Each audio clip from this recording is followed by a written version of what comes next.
Auzubillahiminash-shaytanir-rajim. Bismillahir-rahmanir-rahim. Assalamualaikum dear students.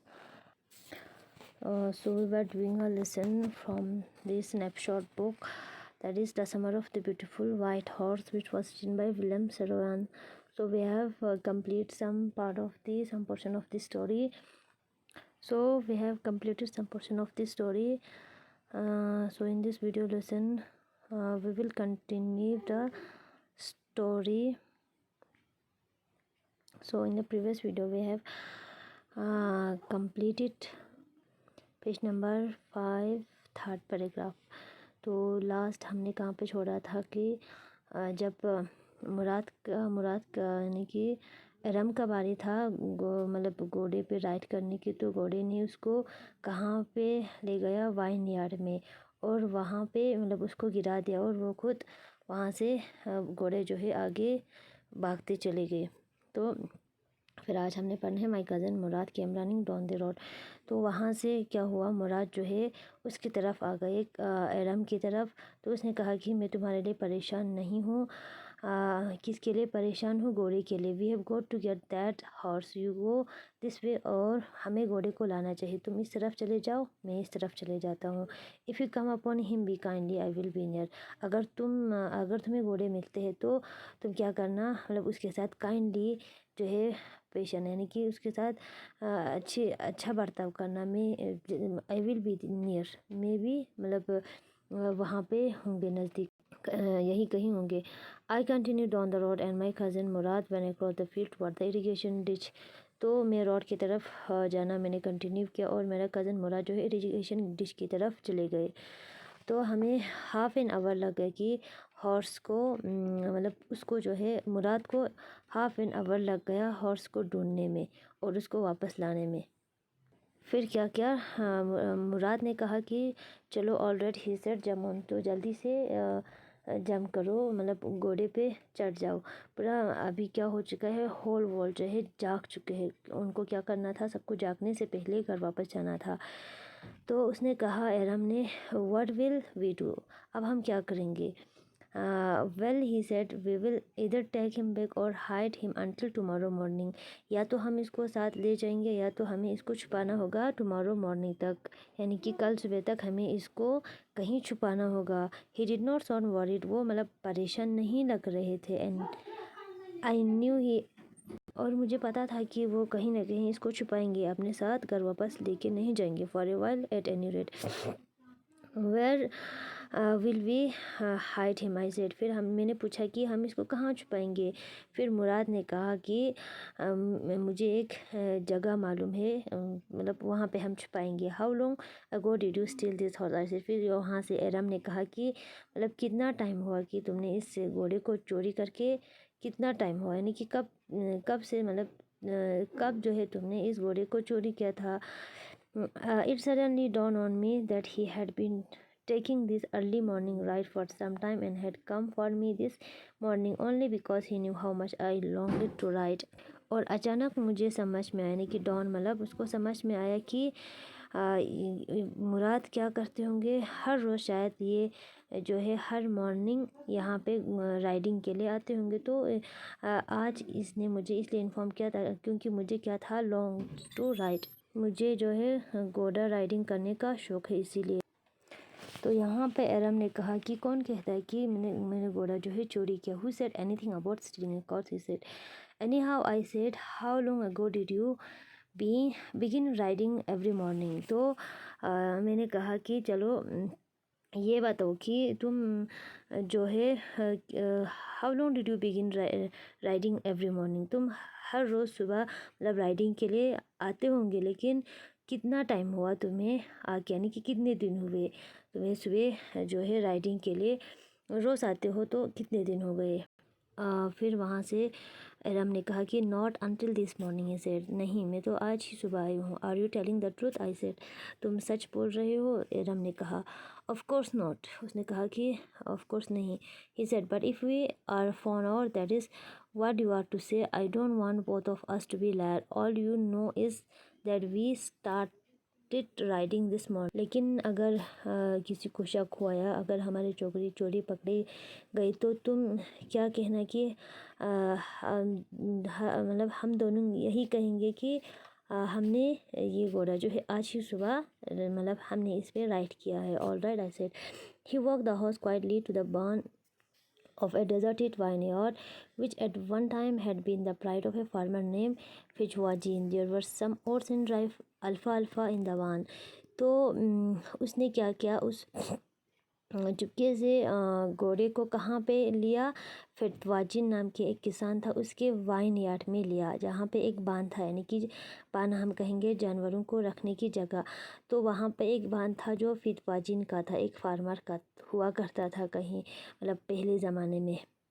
There were some oats and dry, वहाँ पे क्या था, कुछ ओट्स था और कुछ ड्राई अल्फाल्फा था, कुछ घास था सूखे बान में। वी बिगिन वॉकिंग होम, तो हमने क्या किया, घोड़े को वहाँ पे बांधा, वहाँ पे रख दिया और घर जो है हम मतलब घर चले गए। It was not easy he said to get the horse to behave so nicely. तो यहाँ पे एरम ने कहा कि इतना इजी नहीं है कि घोड़े को संभालना, घोड़े के साथ नाइसली बिहेव करना, ये इजी नहीं है। फर्स्ट तो मतलब at first it wanted to run wild, पहले तो ये मतलब वाइल्ड की तरह, यानी कि वाइल्ड घोड़े की तरह भागते थे। लेकिन जिस तरह से मैंने तुम्हें कहा, आई हैव ए, मुझे जो है घोड़े के साथ किस तरह से बिहेव करने ये आता है। I have a way with a horse, I can get it to what to do anything I want it to do, horse understand me. तो मैं क्या करता हूँ, मतलब मैं जो है अभी घोड़े के साथ ज़्यादा फेमिलियर हो चुका हूँ, मतलब मुझे पता है कि इसके साथ क्या करना है। और घोड़े जो है, हॉर्सेस अंडरस्टैंड मी, घोड़े जो है मुझे समझते हैं। How do you do it, I said. फिर एरम ने कहा कि तुम ये सब कैसे करते हो। I have an understanding with the horses, फिर उसने कहा कि मुझे घोड़ों के साथ अच्छी खासी समझ है। यस बट व्हाट्स, लेकिन उसने कहा कि किस तरह की अंडरस्टैंडिंग है। A simple and honest one, he said. उसने कहा एक सिंपल और ऑनेस्ट वन। तो यहाँ से एरम ने कहा कि well, I said, I wish I knew how to reach an understanding like that with a horse. इस पे यहाँ पे एरम ने कहा कि मैं भी जो है जल्द ही मतलब सीख जाऊँगी। I knew how to reach an understanding like, मतलब जिस तरह से तुम घोड़ों को संभालते हो, इस तरह से मैं भी ये सब सीख जाऊँगी। You are still a small boy, he said. उसने कहा तुम अभी छोटे बच्चे हो। वो सिर्फ क्या था, वो सिर्फ क्या था, एरम 9 साल का था और मुराद क्या था, 13 साल का। जब तुम 13 साल के हो जाओगे तो तुम you will know how to do it, तुम्हें ये सब मतलब किस तरह से संभालना है घोड़े को, ये सब तुम्हें आ जाएंगे। फिर उसके बाद एरम, वो दोनों घर चले जाते हैं। एरम जो है ब्रेकफास्ट करते हैं, हार्टी ब्रेकफास्ट, यानी कि अच्छा खासी ब्रेकफास्ट करते हैं। फिर उसी आफ्टरनून उनके अंकल खुसरो जो है उनके घर आते हैं कॉफ़ी और सिगरेट के लिए, यानी कि कॉफ़ी पीने के लिए और सिगरेट पीने के लिए। वो पार्लर में बैठे होते हैं, अंकल खुसरो पार्लर यानी कि सिटिंग रूम में बैठे होते हैं, sipping and smoking and remembering all countries. वो सिगरेट पी रहा होता है और अपने पुराने जो है कंट्रीज़ को, यानी कि जहाँ पे वो लोग क्या था, ट्राइब था, वो एक जगह पे परमानेंट नहीं रहते थे, जहाँ पे वो पहले रहा करते थे उस जगह को याद कर रहे थे अंकल खुसरो। फिर एक और विजिटर आता है उनके घर, एक फार्मर जॉन बायरो नाम का। वो एसेरियन था और वो मतलब वो अकेले रहते थे और अपने लोनलीनेस की वजह से उसने आर्मेनियन लैंग्वेज जो है सीख लिया था। फिर उसके मदर ने, उनके एरम के मदर ने क्या किया, उस विजिटर के लिए, उस फार्मर के लिए, जॉन बायरो के लिए तंबाकू और कॉफ़ी लाया। And he rolled a cigarette and sipped and smoked. फिर उसने उसको सिगरेट बनाकर उसको मतलब स्मोकिंग किया। And then at last sighing sadly, last में उसने आहें भरते हुए सैडली कहा, मेरा एक वाइट घोड़ा था which was stole in last month still gone, जो 1 महीने पहले जो है चोरी हो चुका है, अभी भी मैं इसकी तलाश में हूँ, मुझे अभी भी वो नहीं मिला। आई कैन नॉट अंडरस्टैंड में क्या मतलब मुझे कुछ भी समझ में नहीं आया, मैं क्या करूँ, कहाँ इस घोड़े को मैं ढूंढूँ। फिर वहाँ से अंकल खुसरो क्या हुआ, इरिटेट हुआ और चिल्लाने लगा। अंकल खुसरो क्या था, उनके पूरा ट्राइब में एक क्रेज़ी नेचर का एक बंदा था। It is no harm, uncle Khusro ने कहा it is no harm, what is the loss of a horse, क्या जाते हो अगर तुम एक मतलब तुमने सिर्फ एक घोड़े को खोया, have not we all lost एक होमलैंड, हम सब ने अपने होमलैंड को नहीं खोया क्या, हम सब ने अपनी कंट्री को क्या नहीं खोया है, एक घोड़े को खोने से क्या होता है, what is this crying over a horse, तुम क्या एक घोड़े को लेकर चिल्लाते हो, परेशान होते हो। That may be all right for you, a city dweller, to say, John Byro said, but what of my Surrey? What good is a Surrey without a horse? तो यहाँ पे जॉन बायरो ने कहा ये आपके लिए कहना आसान होगा एक सिटी डिवेलर के लिए, तो लेकिन मेरे सरी का क्या होगा, सरी यानी कि जैसे कि काट होता है इस तरह से सरी होता है, यानी कि बैलगाड़ी हम जिसे कहते हैं उसी तरह घोड़े का गाड़ी होता है, घोड़े को आगे जो है काट के साथ क्या करते हैं, मतलब गाड़ी बनाते हैं उसको उसके साथ बांध कर, तो इसको हम सरी कहेंगे, तो मेरे सरी का क्या होगा, व्हाट गुड इज़ अ सरी विद और ए हॉर्स, मतलब हॉर्स के बिना इस सरी का क्या होगा। Pay no attention to it, uncle Khusro ने फिर से चिल्ला कर कहा पे नो अटेंशन टू इट। फिर वहाँ से जॉन बायरो ने कहा कि मैं 10 माइल जो है चलकर यहाँ पे आया हूँ, यहाँ पे 10 माइल चलकर अपने घोड़े को ढूंढने आया हूँ। फिर अंकल खुसरो ने फिर से चिल्ला कर कहा यू हैव लग्स, तुम्हें तो लग्स है ना, माई लग्स। फिर वहाँ से फार्मर ने कहा कि मेरे लेफ्ट लेग्स में क्या हो रहा है, पेन हो रहा है। फिर अंकल खुसरो ने कहा पे नो अटेंशन टू इट, चिल्ला कर कहा that house cost me $60, the farmer ने कहा कि वो घोड़ा $60 का था। फिर अंकल खुसरो ने कहा आई स्पीड ऑन मनी, मैं पैसे पे थूकता हूँ, पैसे का क्या वैल्यू है। He got up and stalked out of the house slamming the screen door.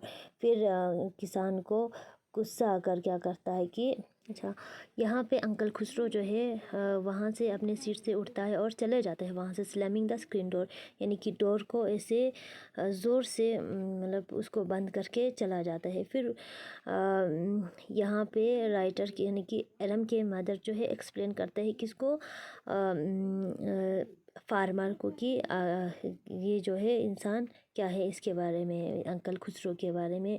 तो ये हम नेक्स्ट वीडियो में पढ़ेंगे इनसे आगे। अच्छा, फिर खुदा हाफिज़।